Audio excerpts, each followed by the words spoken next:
industriels. Comme en d'autres, on cite souvent l'Allemagne comme modèle. Nous avons voulu comparer point par point la situation d'un ouvrier français et d'un ouvrier outre-Rhin, à poste égal, à ancienneté égale. Que nous enseigne ce parallèle?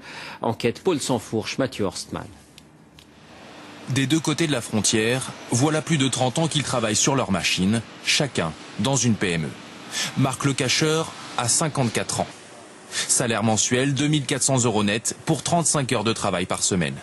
Près du Havre, son entreprise de mécanique fabrique des pièces pour l'industrie aéronautique ou nucléaire.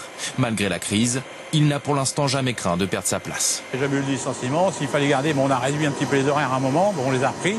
On a essayé de faire un peu de chômage technique pour garder l'emploi, mais on a toujours sauvé l'emploi. L'emploi, c'est la priorité. À Berlin, Manfred Kast, 55 ans, est payé 2800 € net. Temps de travail, 35 heures par semaine. Il touche donc 400 € de plus que notre Français. Mais tout n'a pas toujours été rose.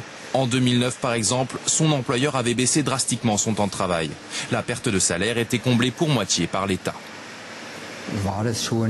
Nous avons tous décidé qu'il fallait réduire à 50% l'activité et les heures de travail. Tout le monde à mi-temps. L'autre alternative aurait été de licencier du personnel. La fierté de Manfred et de ses collègues, une production très spécialisée. Des machines 100% allemandes pour dresser les fils de fer. Elles s'écoulent dans le monde entier. 50% de ce que nous produisons reste en Allemagne. Le reste est exporté. Côté français, les 35 salariés de la PME ont un carnet de commandes bien rempli. Ça se porte bien. Mais ici, pas d'export. Les clients sont locaux. Des champions bleu, blanc, rouge, comme Alstom ou EDF.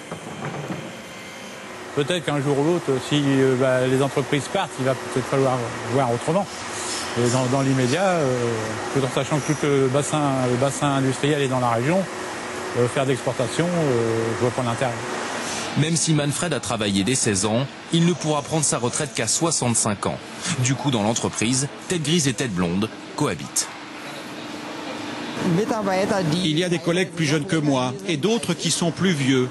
Nous ne sommes pas nombreux et avons des relations conviviales. Ce n'est pas toujours le cas dans les entreprises. Ici, il y a beaucoup d'entraide. Marc Lecacheur a lui aussi travaillé très tôt, dès 17 ans. Une carrière longue qui lui permet de prendre sa retraite plus tôt, 60 ans contre 62 ans habituellement. J'ai encore 6 ans à faire, j'aurais travaillé 43 ans.